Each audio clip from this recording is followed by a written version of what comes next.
guess I should tell you a little bit about myself before I get into the experience that I had. I was born in Missouri, and I was brought up as a service brat.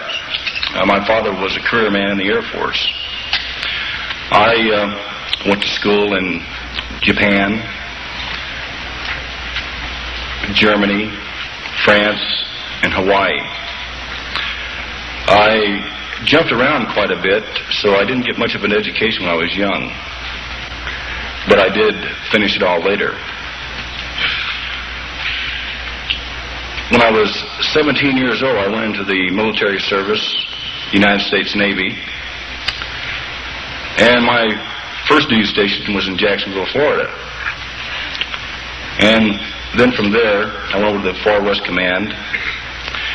And I helped serve our flag and fight for it in Vietnam, even though I felt it was an immoral act of a war.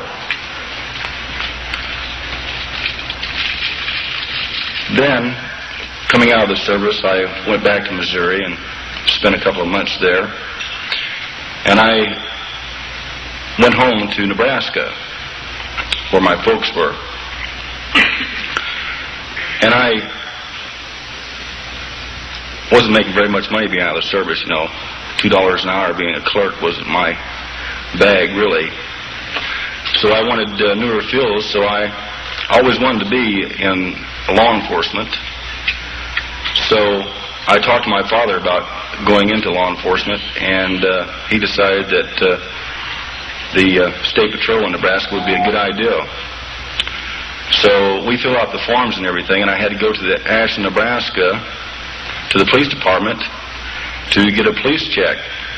So I walked in, and 5 minutes later I was a policeman. They hired me there.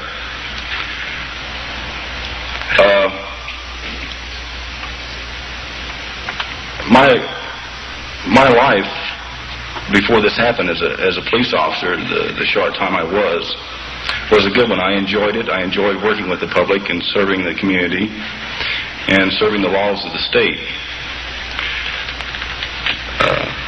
Now I guess I'll get on with the story. It was along 2:30, actually, I think was the time that this happened, but right around 2:20, I was just checking two gas stations. I left the two gas stations, I left the last gas station that I had checked to pull onto the highway, and I was making radio contact with the Wahoo Sheriff's Office because we didn't have radio communications available in the city at nighttime because we couldn't afford it. So I told them that everything was all secure. I pulled onto the highway, and putting the mic down, I seen some flashing lights in front of me. First appeared to me to be a truck, I thought. As I got closer and put the high beams of the lights in the patrol car on this object started raising. These lights started raising up in the air to about 40 feet. I think I was something like 50 yards from this.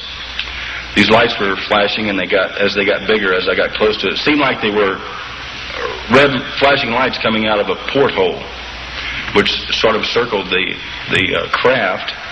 It had like a catwalk going around the center of it. It was shaped like a football, very metallic, like a very shiny bumper, if you polished a bumper on a car. Had sort of a reddish, orangish glow coming from beneath it. And then there was this white flash that came on to me in the patrol car. It felt as if we were being pulled. And then it was being pulled. You know, we were being pulled up the side of this bank to the left of the road and up toward this field, the car and I felt nothing. At first I felt kind of stunned and shocked, and then I felt sort of tingly. And as the car and I moved up the bank to the top of this field, this object landed, and some legs came out, and it sat down.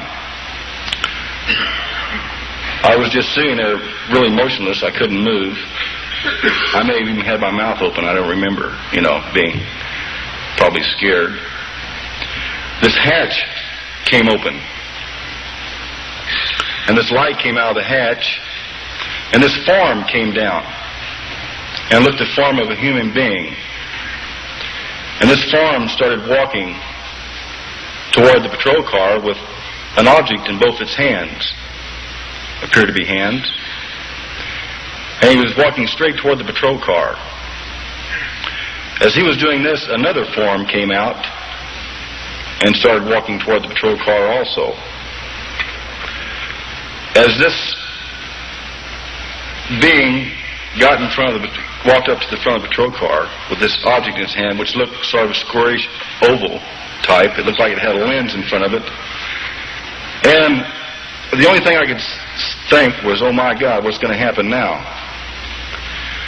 And this green light came out all over the car, and then sort of like went back in again.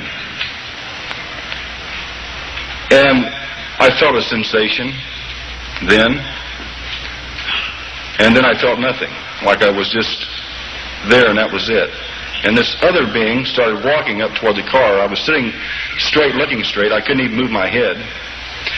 And he walked up to the car, and the window was about 3/4 of the way rolled down, and he had an object in his hand, a silver object that looked like a big pencil with a round ball on the end of it.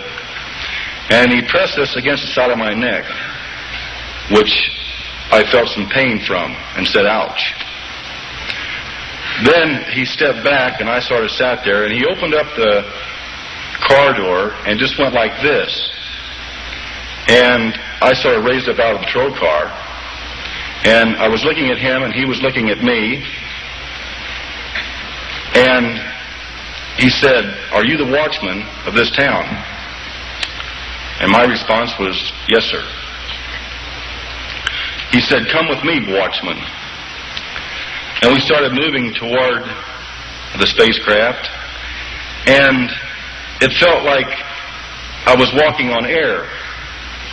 We got up to the hatch to where you went inside of the spacecraft, and we just sort of like floated up into the first level. And he says to me, "Watchman, come with me." And we were in a circular room, and there were a lot of cylinders about 4.5 feet high and about 2 feet wide that circled the whole room. And it had sort of like a cable running through it, 2 cables running through these. They looked like tall batteries to me. And then in the center of this room was a huge cocoon, or, like this shaped object, was spinning, and it was giving off colors like the rainbow, and was about 20 feet long. And it seemed like these cables were coming up and connecting to these 2 block things that came down on each end of it. And we walked the complete circle in there. And I said, "What is this?" And he said, "This is how our craft operates." And he said it operates on electrical reversible magnetism. And then I looked at him, and he said, "Come with me, watchman." And we walked back over to where I came up in with him, and this glass sheet came down. And we stepped onto this, which I felt, and we moved up into the second level of the craft. And lo and behold, I've never seen anything like it before in my life, with so many different types of instrument panels and computer type things that you just wouldn't believe it. This cone thing was right in the center of the floor. You could see half of it from on top and half of it from the bottom, but it gave off a red glow that sort of not flashed, but kind of died down and then came back up again. And he says, "Watchman, come with me." And we walked over